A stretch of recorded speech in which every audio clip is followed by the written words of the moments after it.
Hello, this is Wade Frazier. This is February 7th, 2026, 1 p.m. In a recent post, or my previous post, I described how I met Gary Wean. And this post will sketch our relationship.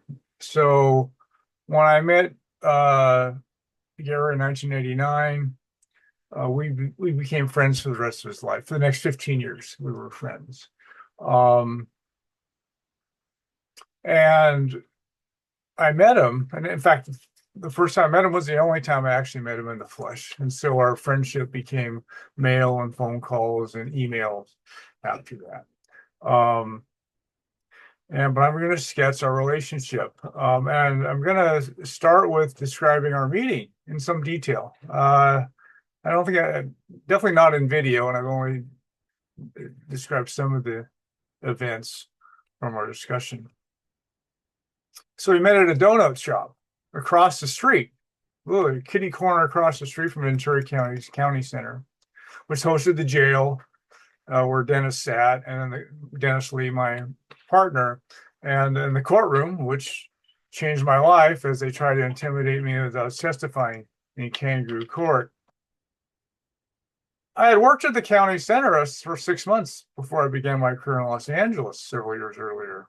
In fact, I was raised 3 miles away from it. In fact, I remember when I was 9 years old watching the walnut groves get mowed down in that vicinity. So yeah, so where the county center is in that vicinity used to be old groves when I was young, what, 60 some years ago. Um, and anyway, so we met at the donut shop that evening. Again, Gary went out of his way, so he was actually trying to uh, get trying to organize people who are having their land stolen from them by the Ventura County officials, et cetera. And this was standard practice in Ventura County. Yeah, stealing land. This is a big business, Ventura County. Um, and I mentioned before where there was a Chicago mobster who was impressed by the real estate fraud that the officials in Ventura County had enabled. Yeah, it was all just a big racket. Real estate was a big racket there.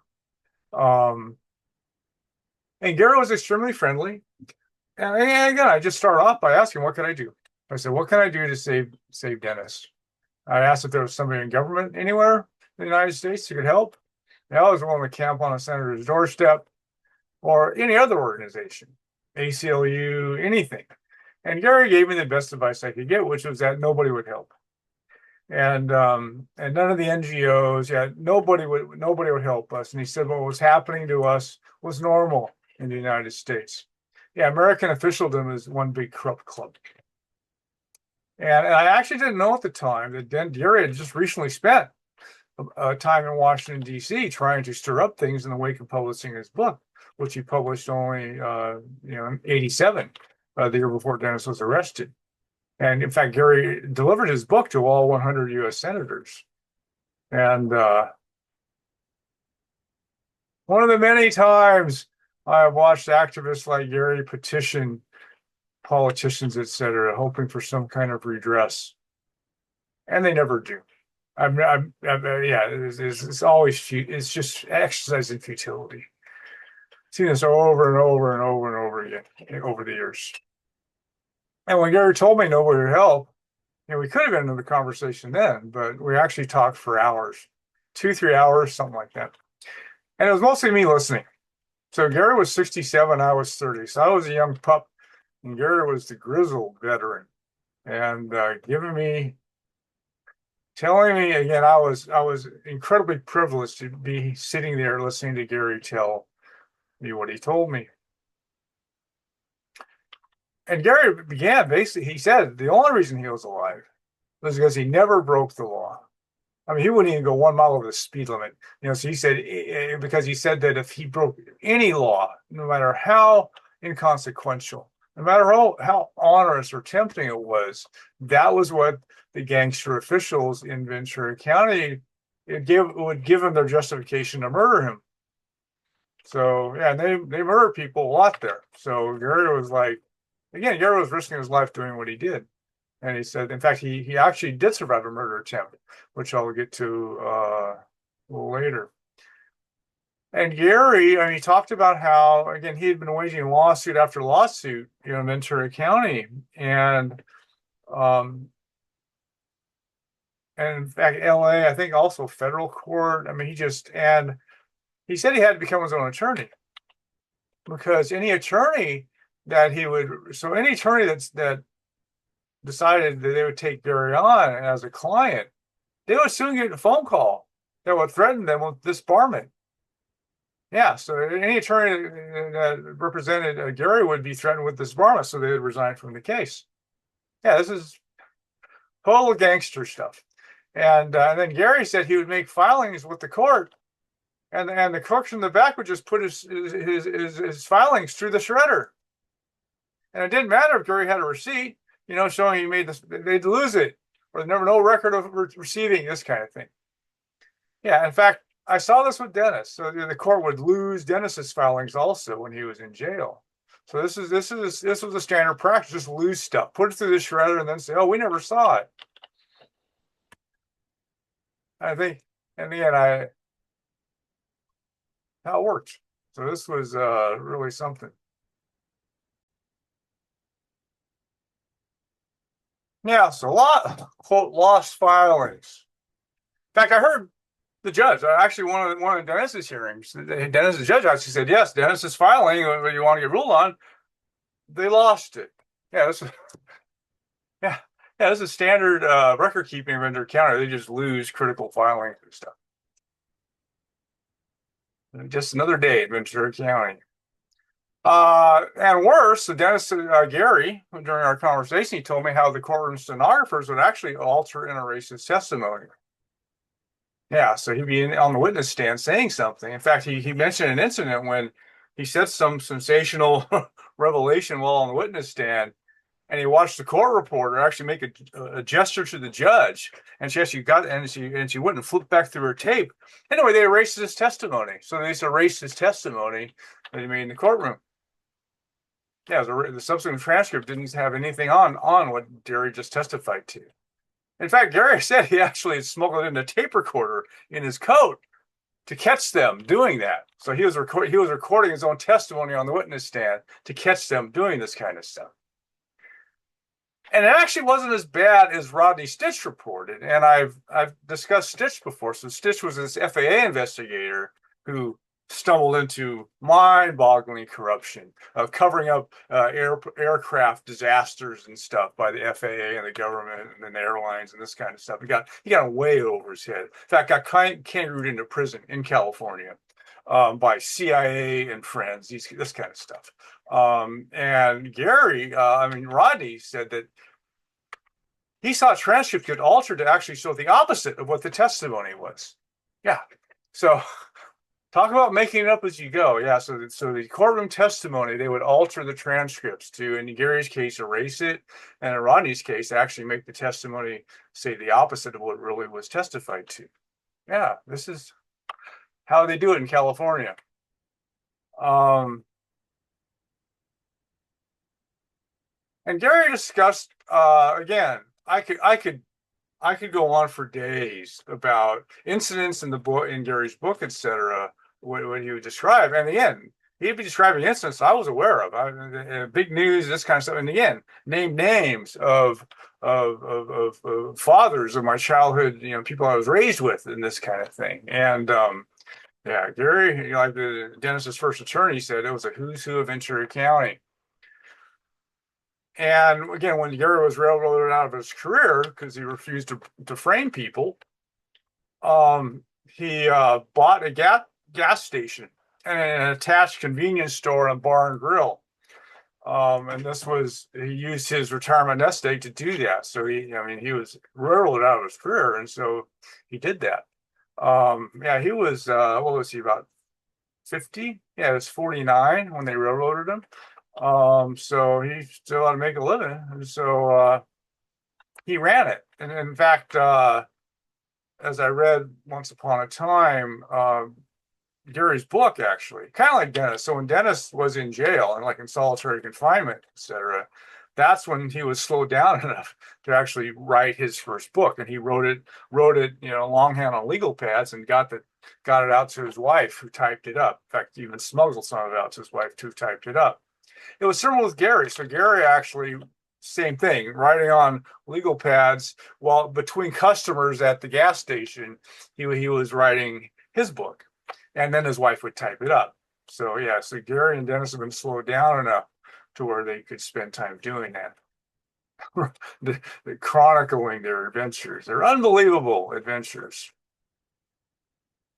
And Gary described the harassment, again, all sorts of harassments that he got. In fact, they multiple times tried to shut down his business there.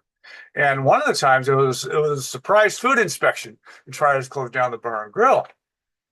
And this is when I read this, it was like the man who did it, the food inspector who showed up to try to shut Gary down, was actually the father of one of my closest friends. So again, this is so much of Gary's book really hit home, and let's just say I never confronted my friend's father over that, but also I'm not with the surprise. And it could be that he was just told, hey, go do a food inspection over here and see what you find. And actually they didn't. So it turned out that he didn't get closed down for that. In fact, when that didn't work, the fire department actually broke into his place of business and found an extension cord violation. And in fact, when I met with Gary, he talked about that, and actually that went to trial, and and the jury was stacked, and so Gary actually asked when the jury was finally selected, Gary asked, and I don't, it seems like he didn't have much to do with it as far as choosing the jury, but when the jury was selected, Gary asked everybody to raise their hand if they were like closely related to a fireman. And like the whole jury was. So it was stacked. It was stacked with relatives of firemen. And when Gary saw everybody raise their hands like that, he knew his goose was cooked, didn't have a chance. And so anyway, so he got convicted of an extension cord violation, which they broke into his business to so-called fine. And so he was under their thumb, under the probation department for years. And in fact, with Dennis's case, again, with the bail appeals and stuff, it became evident how corrupt the probation department was. In fact, my guess is that when Dennis went to prison, they were the ones who forged his file up to get him in with murderers and try to get him killed by the inmates. My guess is that it was the probation department that did that. My guess. Could have been another one, but yeah, there was probably no department in Ventura County that wasn't corrupt. It's all corrupt.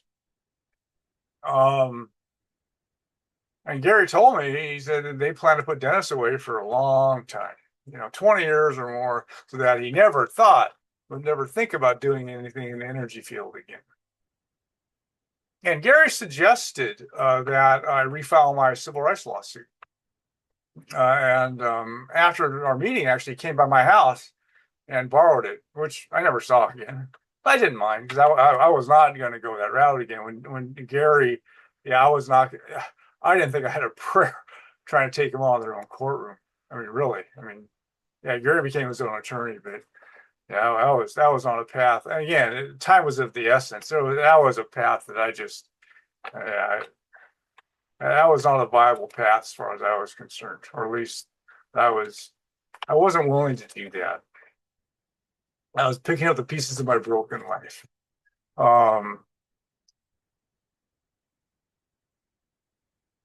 So the next year, the year after we met, 1990, Gary ran for sheriff. He ran for sheriff, and I guess he was like 68 at the time. And once he ran for sheriff, the county actually quickly passed a law to make Gary too old to run. They didn't want to see Gary coming, so they actually quickly passed a law to make him too old to run for sheriff. And Gary gave to Dennis, actually, that year. He gave, and I again, the post that's accompanying this, I linked to it, where Gary gave Dennis the ballot that year in the election. And there were several of the, again, DA, assessor, all these county offices that they had to run for election, and all of them they ran unopposed.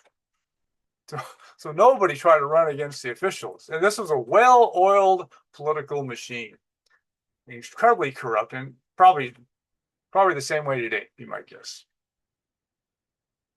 And after that,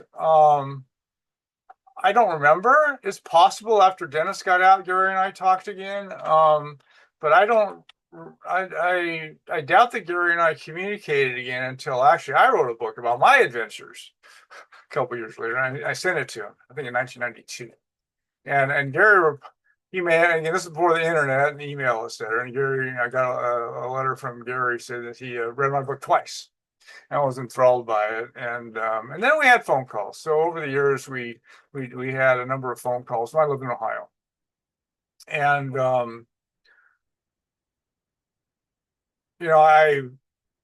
I began, and I mentioned this before, where in 1991. It might have been late 90 when I started, but I started because of Gary's testimony of his John Tower conversation. I started studying the JFK hit. I was studying many subjects at that time, and I studied the JFK hit again, definitely in 91. I think before the movie JFK came out. So the movie JFK, it really revived interest in the assassination in the United States, and a whole bunch of books came out after that, which I got and studied a bunch of those. And in 1993, there was a book came out by a guy named Michael Collins Piper, who published a book called Final Judgment. And it's the most prominent book that promoted the Israel did it hypothesis. And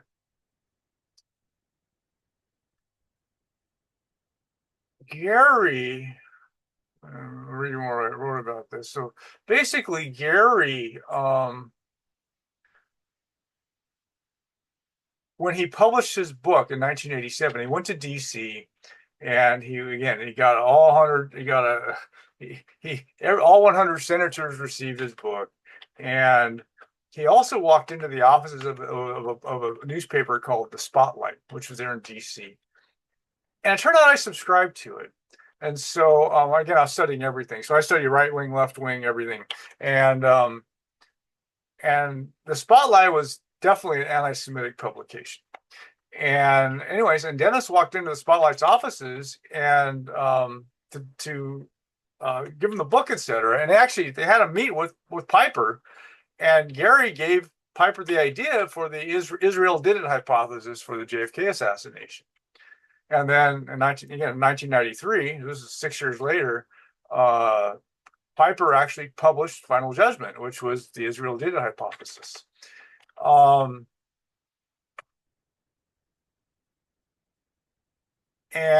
let's just a second.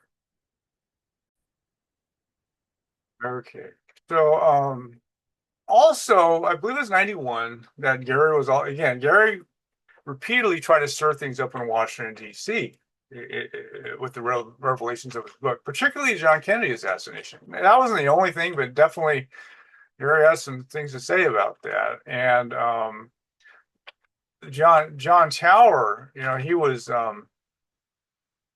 actually nominated by George Bush the first to become the Secretary of Defense, and he got shot down in the confirmation hearings. And Tower was going to, he said, "I'm going to write memoirs," and he wasn't happy about it. And it was sometime between 87 and 91. He had a paper server. So Gary he did stuff in court. So he had a subpoena server, and I read once where a subpoena server served Tower, and he said Tower panicked, looked like he swallowed a shoe when he got the subpoena from Gary.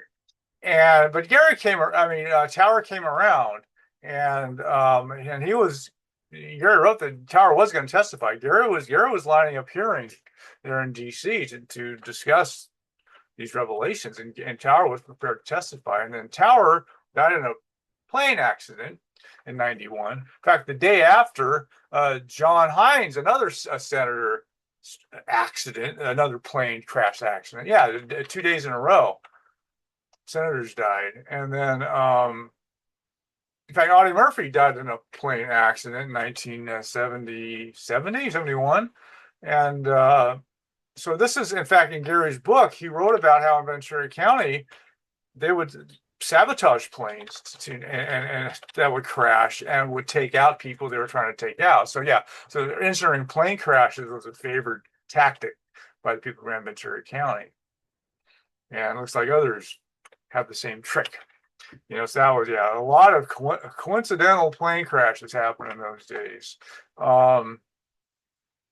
In fact, the guy that Gary thought was booby trapping planes to do this. They're out of Santa Paula Airport. He got snagged in the John DeLorean case.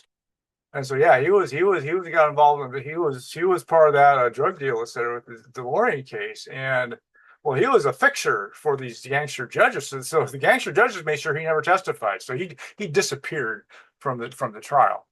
And so this is how well these people can rig all this. Yeah, so this guy was caught. I mean, he was, I think, arrested with the DeLorean, but the judges made sure he just disappeared and never testified. And as I've written plenty, the revelations about an Operation Ortho, which was declassified in 97, 10 years after Gary's book, should have removed all reasonable doubt about Gary's testimony in the John Tower conversation. Yeah, the CIA and Pentagon planned nearly identical operations to frame Fidel Castro to justify an invasion of Cuba. And the Northwood document and in the chapter Gary's book about this, some of the identical language is in them. So yeah, so any reasonable person, it's like, okay, now Gary was telling the truth. Is the best of his ability, best of his recollection, his account was the truth. And in fact, it's been so long ago, but I believe that, yeah, I subscribed to Spotlight. There was this, book coming out on JFK assassination, and when I read it, I'm not sure I even knew about the connection with Gary, but in fact, I didn't. I'm sure. In fact, what happened was I read it, so I called Gary and I told him I had read this book, about the JFK thing. And again, it was an entire chapter of the book devoted to Gary's John Tower conversation. And that's when Gary told me that he actually given Piper the idea for the book. In fact, Piper had published some of his writings before the book on the JFK hit, and Gary thought he wasn't really attributing it to Gary enough. And so, anyway, so then Piper rectified that because there's an entire chapter of his book that's devoted to Gary's Tower conversation.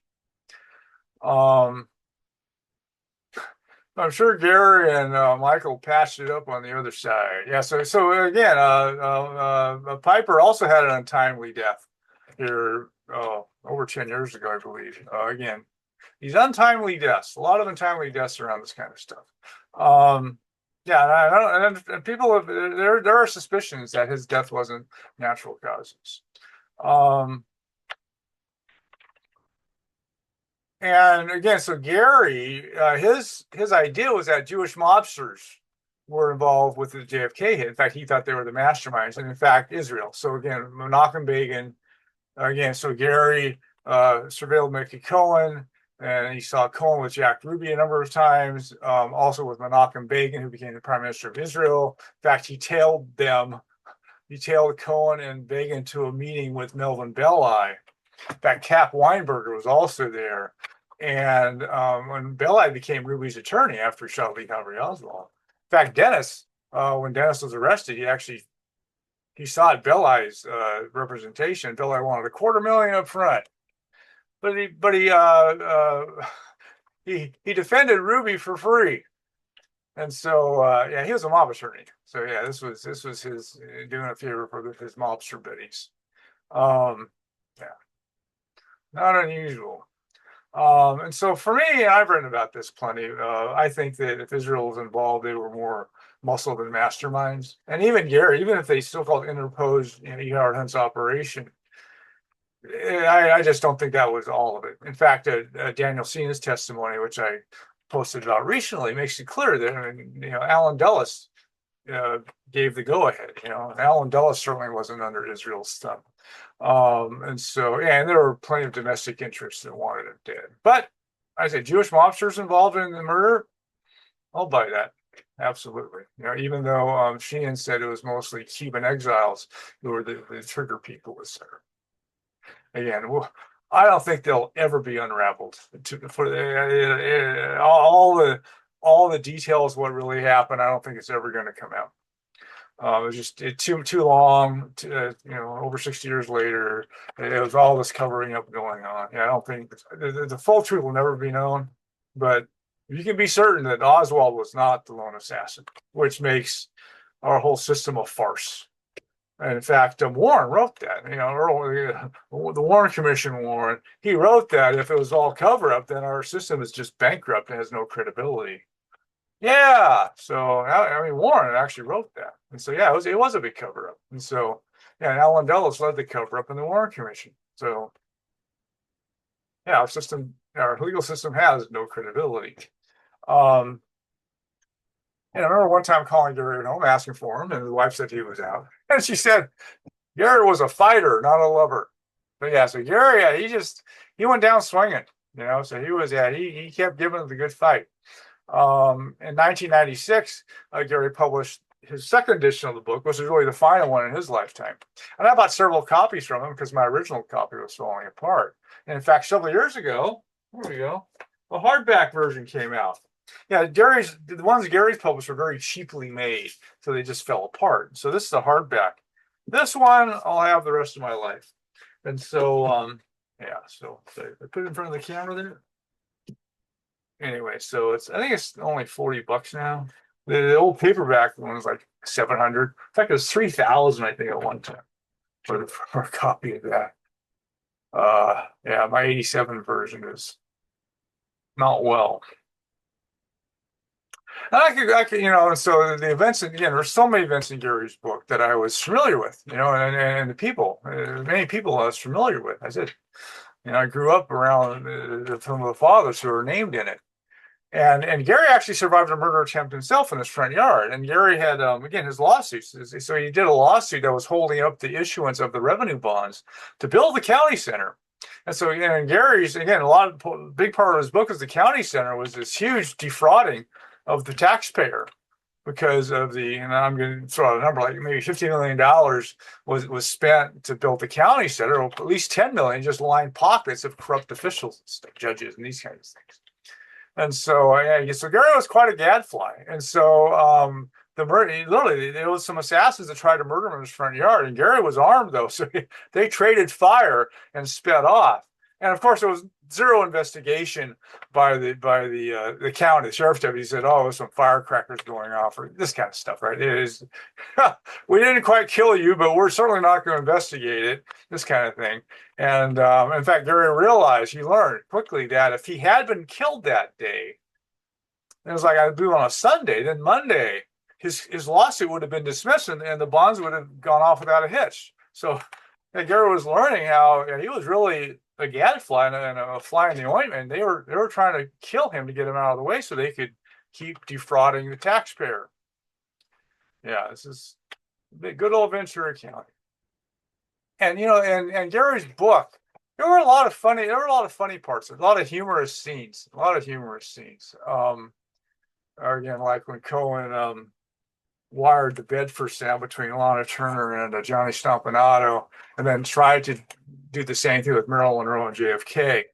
That record of their lovemaking session became a hit at all the Hollywood parties. And then when Lana Turner's daughter killed Stompanato in their home, then that became the must-have item. And so Cohen couldn't press the records fast enough for that session.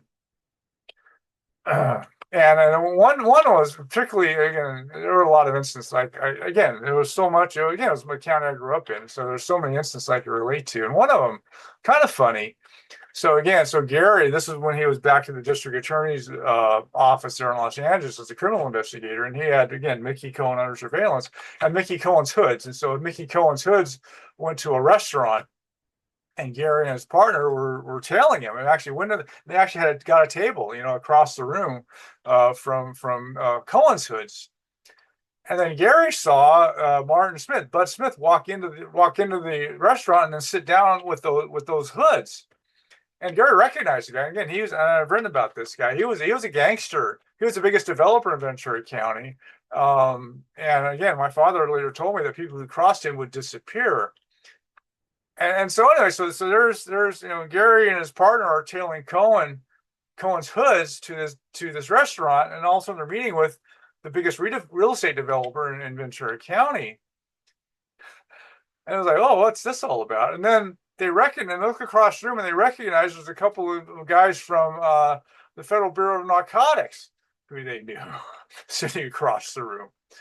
And anyway, Gary's partner, he met those guys in the bathroom. What's going on here? And those guys were actually tailing Bud Smith to the meeting. So here's Gary tailing Cohen's hoods, and here's the feds tailing this big developer. And anyway, so they end up surveilling the same meeting at this restaurant, and what it was about. So that the feds knew that Bud Smith was big into the drug trade. In fact, there was a big shipment going to come into Port Hueneme there in Ventura County, and these guys were there to again try to bust it all. And Smith was too good. He was always one step ahead of him, etc. Probably with bribes or whatever. But they never caught him. In fact, he had this reputation as being this honest guy. And I don't know if I've discussed that before, but yeah, he became a developer up here in Seattle, and I knew a woman whose husband was in the business, and he had this reputation as being just this prince of a guy. And this is good cover for monsters. These prince of a guy kind of thing. That's kind of funny. That was kind of a funny incident. Around that time, again, Dennis was in jail. Wayne, Mr. Professor, again, he was a pillar of the community, most beloved professor at the local college, and he knew everybody. And so Wayne, one of his former students, I think, I mentioned before, one of them became sheriff's deputies. Again, Wayne had thousands of graduates, from his class, and anyway, Wayne talked to somebody he knew. I think it was a former student, but who had been involved in drug running in Ventura County. And he told Wayne, he goes, "You'd be amazed at the people that I deal with," which is again the high and mighty. So again, the judges, the officials, etc. And so several years later, actually, I worked when I was in the trucking business. I worked with a man who had actually been in military police. I think it was narcotics even. And so I mentioned how in my home county, the drug trade was controlled by the judges and officials and other prominent, members of the community. And he said, "Wait, that's every county." Yeah, he said, "There's so much money in the drug trade that it corrupts everything." Yeah, so it's just everything gets corrupt from the drug trade. So yeah, there's no county that's free of this. The things I learned. When Yuri got into his 70s, so they're in the early 90s, I believe, he was weary. And in fact, in the book, he wrote about how the awesome toll Yuri's battles took on his life, on his wife. In fact, Gary at one point offered to just leave town and just leave. And you guys just leave me alone. I'll just pack up and leave town. And he didn't get a response to that. But Gary, though, he was over 70, and he was one tired warrior. And so when I've written about this, Dennis, my partner, Dennis Lee in Seattle, I watched his company get stolen from him, and my boss engineered the theft. And it was a stock deal. And so anyway, it was obvious theft. It was a thing where Dennis put his company into the shell in return for the stock, but they didn't pay him the stock, and just stole his company from him. And again, I've likened this to if you go to a bank and make a deposit, you put your life savings into the bank, and then you go try to withdraw it later on. The bank says, "Oh no, we didn't fill out the forms right when you made the deposit, so it's our money now." And that's essentially what happened in Seattle. Well, Gary had something similar happen. So his business, so his nest egg was that business, which they try to keep harassing him and putting out of business, etc. And he finally said, I'm done. I'm selling. I'm going to get out of it. I'm done." And so anyway, so buyers showed up, and the deal went into what's called escrow, okay, which is basically, again, escrow is to make sure that everything happens right before the deal is transacted. So it's a buffer. It's to ensure that everybody gets what they signed up for. That's what it was. Well, and again, what was it? The movie or the TV show? I didn't watch much of it. Breaking Bad, and they talk about this. Again, it's so corrupt. And I'm sure this was a setup. And so what happened was the buyer. So the person who said, "I'm going to buy your gas station," goes into escrow, and when it was in escrow, the buyer declared bankruptcy. And I'm sure this was planned. And so anyway, he declared bankruptcy. And so normal world is with the buyer, he goes into bankruptcy before the deal closes and the deal's off, right? And so he obviously can't buy it. Well, one of the gangster judges gets involved and basically said, "Oh, no. He went bankrupt, but now what happens is that Gary's store now is actually involved in the bankruptcy suit, but it never left out. It didn't. He never bought it. Okay, so it was anyway. So it was just again more kangaroo court stuff." And so and so but judge basically said that no, Gary his gas station now is going to be involved in some bankruptcy suit for this guy who was supposedly a buyer. Again, total. I mean, again, like what planet do we live on kind of stuff.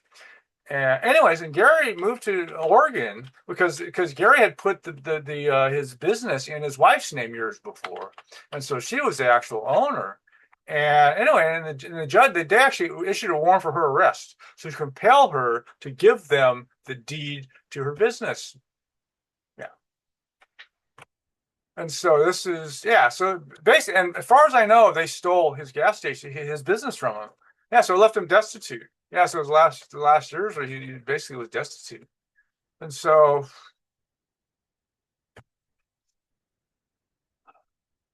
it's how it works. Yeah, so I heard that from Gary. It was very familiar, and how basic stuff like going to a bank and putting your life savings in there, and the bank just say, "No, it's our money now." This is essentially, it's called fiduciary fraud.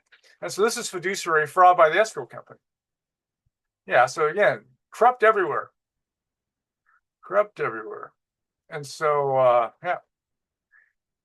and later in his book, so in Gary's book, well, yeah, in the last 100 pages or something, his book's like 600 pages maybe. And anyway, in the last 100 pages or so, and again, the whole book's kind of this mystery of who are all these people who are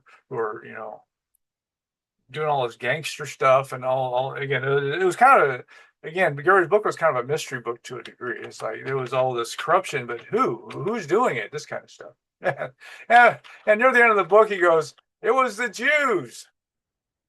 And so Jewish gangsters, Jewish mobsters, and Jewish judges, etc. And it was obvious that Gary had read a little too much anti-Semitic literature. Gary wasn't a scholar. He also wasn't all wrong either. So it's a thing of, and I've studied Holocaust denial literature, etc. And in fact, Gary in the book, he said the Holocaust was a fabrication, but in his late life interview, which was in my host, his last documentation, several hundred pages, but he has an interview in there, and he basically he said it was overblown. He goes, the Holocaust was overblown, not that it was fabricated. Well, it turns out that that's a well-established position. In fact, even Norman Finkelstein, whose parents were Holocaust survivors, wrote a book on the subject called "The Holocaust Industry" on how the Holocaust is being used as a political weapon by Israel. And actually, Raul Hilberg, who was like the dean of Holocaust scholarship, he agreed with Finkelstein. I mean, he's like, "Yes, this is the Holocaust has been greatly abused by Israel and Judah in particular to as a weapon, as an ideological weapon against anybody who might criticize what Israel's doing, the genocide of the Palestinians, etc. In fact, Noam Chomsky, Ed Herman, they again, all these Jewish scholars agree. They go, yeah, this is what Israel's been doing. And so anyway, so Gary was, yeah, it wasn't that far out there. I mean, Gary Jews don't worship the devil. He says some Jewish guy admitted it and was murdered soon after, etc. So yeah, Gary went overboard on that. But everything that Gary said he saw and witnessed, I buy. Yeah, there's too many events that we had in common and things, and it's like, yeah, what Gary said he saw, I'll buy that. Some of his theorizing, yeah, I said the whole Jewish involvement in the JFK hit, they were involved, but whether they're masterminds or not is the question I have. And in fact, there's too much evidence that there were other big interests that were behind that. And again, Daniel Sienna's testimony, how Alan Dulles gave the order, on the hit, which agrees with Rodney Stitch's reporting of the wiretap on J. Edgar Hoover's phone, that Dulles was part of planning the real assassination. Of course, and he led the cover-up, which nobody denies today. Yeah, so the whole Warren Commission was about covering up the CIA's involvement with Oswald. That was like probably the biggest thing that was like the most important thing, was to cover up that connection, to turn him into some lone nut commie guy. And again, if people aren't familiar with scholarship, it's easy. It really is. It's easy to get lost in the weeds on so many issues of science and scholarship if people are producing their arguments and evidence in bad faith. They just cherry pick stuff that supports their positions, etc. And they try to make their case, and they hoodwink people. Yeah, there's a lot of, and again, it's in medical science, biomedical science, like crazy. It's in many areas where this kind of fraudulent scholarship in science actually is out there, promulgated, and becomes the dominant narrative, becomes officialdom, and it's fraudulent. I've seen this over and over and over again in my studies. So yeah, so it wasn't Gary wasn't that wrong. And again, and Gary did definitely imbibe some of that Holocaust denial literature, et cetera. And I've studied it. And in fact, I've linked to it. I've analyzed it. No, the Jewish Holocaust really happened. And it happened largely as it's been described. And yes, and it has been abused by various Jewish scholars as a cudgel to to defend against any attacks on any accountability for Israel and what it's doing there in the Middle East, which is again genocidal. So it's definitely in Gaza, it's genocide, but it's been happening now. In fact, read some books recently on this, man. From the 1800s. Now, again, the migration to Israel happened because of anti-Semitism in Europe. So Europe had a lot to do with that.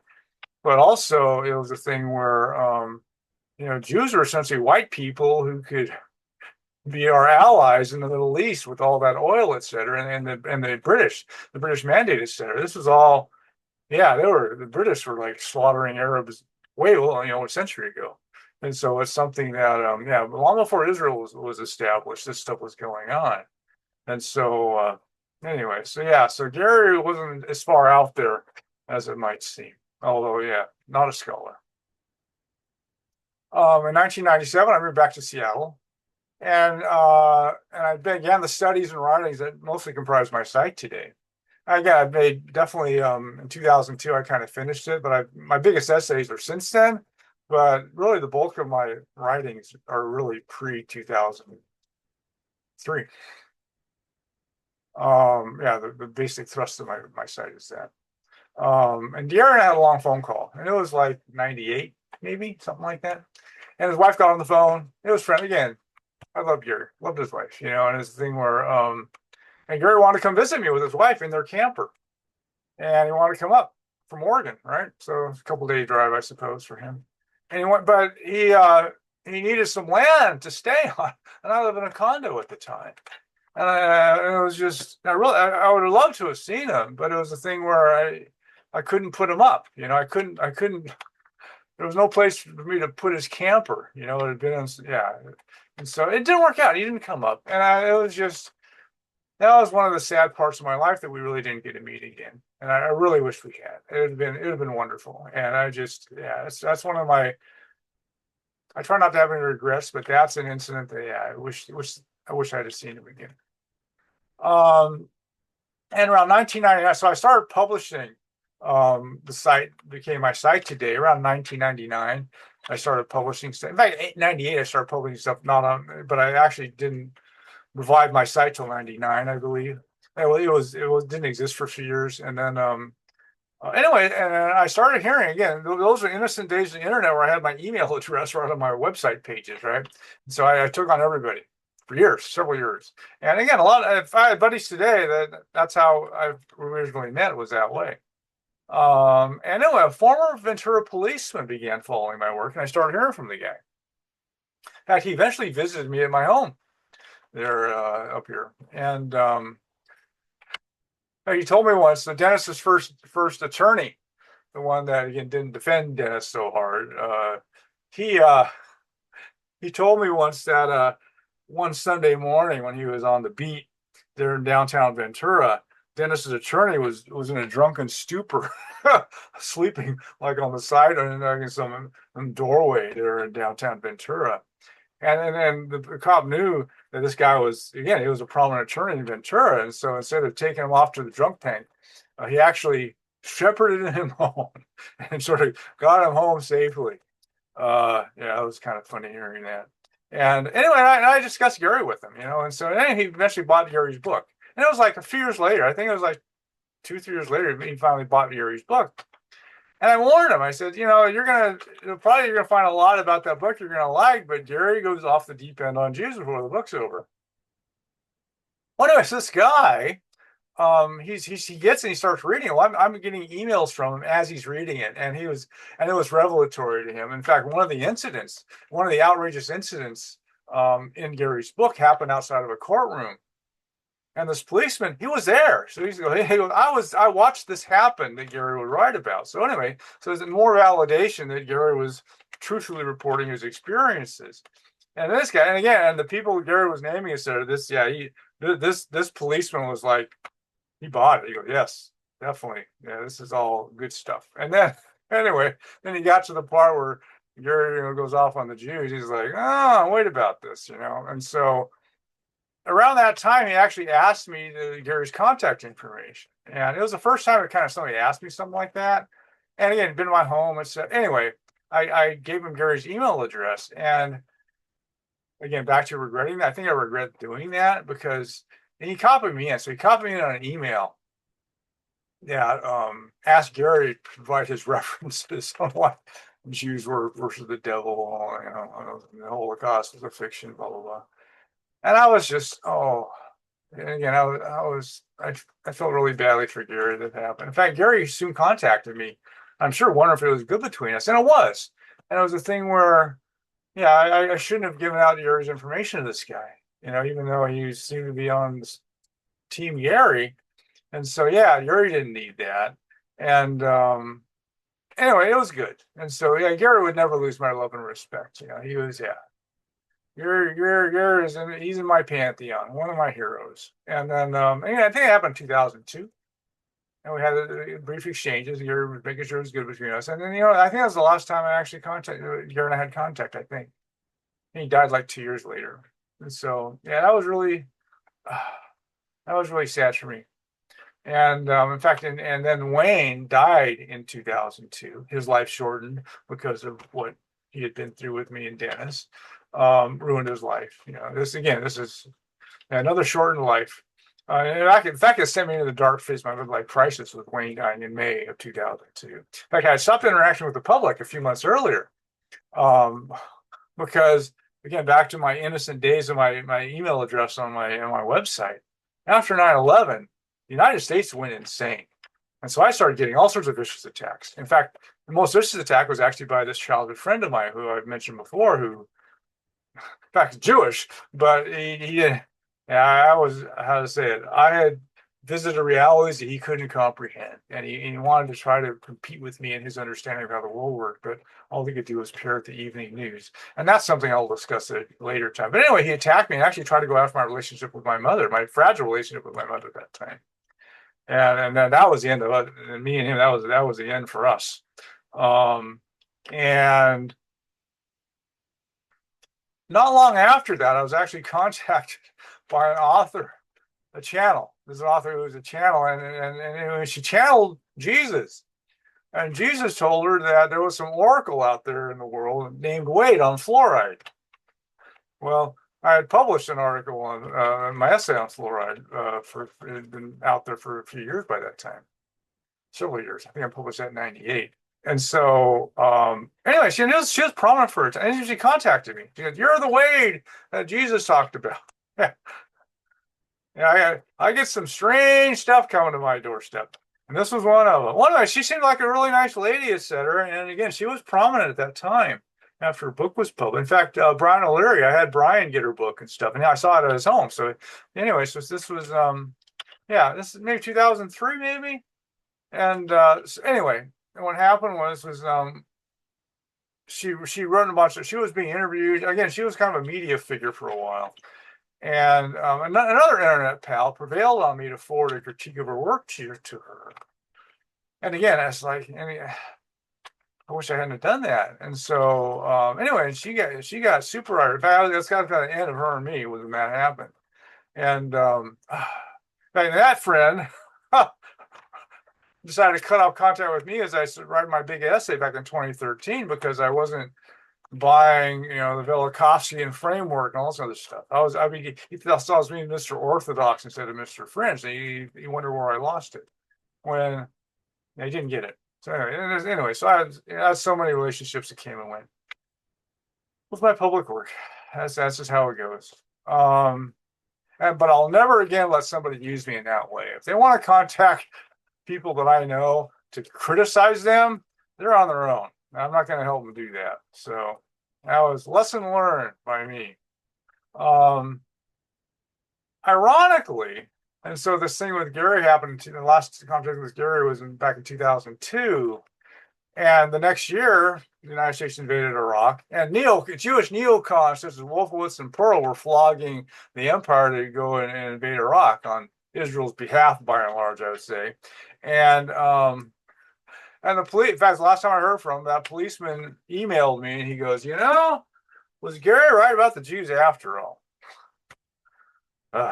So, in fact, Rodney Stitch remarked, again, when he got rolled into prison in California, again, the CIA and friends, and long grim story, he got kangarooed into prison, and Stitch was ethnic German, so he had a German heritage, and he remarked that his railroad job was the people that were doing it were Jewish attorneys and judges. And Stitch wondered if this was somehow some karma for the Holocaust, So anyway, so Gary's encounters all these Jewish mobsters and Jewish judges and stuff. Yeah, he wasn't alone, with all of that. So yeah, definitely a real deal. Now for me, I just see it as, Jewish organized crime is like, they're a little different than Italian organized crime or Chinese organized crime. It's definitely organized crime. And the Jews, because they're so smart, the Ashkenazi Jews particularly, they have infiltrated the legal system, et cetera. And so that's how they control everything. They don't control the world, but they punch definitely above their weight. And again, Harry Pregerson, which I'll get to here in a second on this. Another Jewish mobster judge. He became a federal judge, and so, Cohen, Gary thought that Cohen put him through law school and stuff. And so this is a Jewish variation on organized crime. And in California, where, again, there were so many professions and stuff that Jews were forbidden from the United States, that becoming an attorney was one of the ones that were open to them, and bankers, right? And so, I've just seen too much evidence of this, independent evidence. So Jewish organized crime is a real deal. Jack Ruby was a Jewish mobster who definitely was part of the operation to kill Jack Kennedy. And how deep that goes, I don't know. Does it go to Israel? It may. It may well go to Israel. I say Malak Begin was definitely involved in the blackmail operation on JFK, et cetera. And he and Cohen were definitely commiserating about JFK and Israel. So yeah, so definitely Israel could have been involved. Again, Gary thinks they opposed the operation, the fake assassination attempt turned into a real one. Very likely that's the case. Just a second. So since Gary died in 2004, I'm really the only person who carried on the internet who carries this torch. In fact, Google Gary Wean, you'll see that I'm it. There's a few other stray articles, but I'm the only person on the internet who really carries Gary's torch today. In '96, when Gary published the second edition of his book, the Oxnard Public Library refused to carry it, calling it some anti-Semitic screed or whatever. But yeah, so it's Gary's books is worse marginalized, and so and in Gary's book, he mentioned that he was, again, Harry Pregerson, federal court judge. It's, again, all the corruption. And Gary, when he was in the middle of it, when his early days of his fight, he encountered some pretty high-powered attorney, I think it was, and basically the Ninth Circuit Court of Appeals, which is basically the West Coast, Alaska and Hawaii, et cetera. It's still known as the most corrupt federal court in the United States. That's kind of the Wild West court, and in fact, which I would soon learn how corrupt it is. And again, and Harry Pregerson was this again Jewish mobster and thorn in Gary's side. In fact, he ended up wrecking Gary's career too. And so it's a thing where, big judicial irregularities that Pregerson would do to try to take Gary out. And so this is, and with Pregerson, again, I've always had a policy. These kind of people, I will not name them while they're alive. And Pregerson died a number of years ago, but back in 2015 when he was still alive. And again, the JFK assassination forum. I mentioned some federal judge that was thorn in Gary's side, and I was very surprised when the original Watergate attorney knew who I was referring to, because he had actually seen some of Pregerson's judicial irregularities back in the 70s. So he'd been watching them ever since. And so, and this was, and the original Watergate attorney, Doug Caddy, he's the guy who Lee Howard Hunt told that JFK was killed over the ET issue. Anyway, small world around all this stuff. And so again, when Operation Northwoods was declassified in '97, Gary's reporting of the tower conversation was vindicated to anybody who's, there's no reasonable doubt that Gary was reporting his tower conversation to the best of his ability. And people might notice that Jews don't come up in that conversation at all.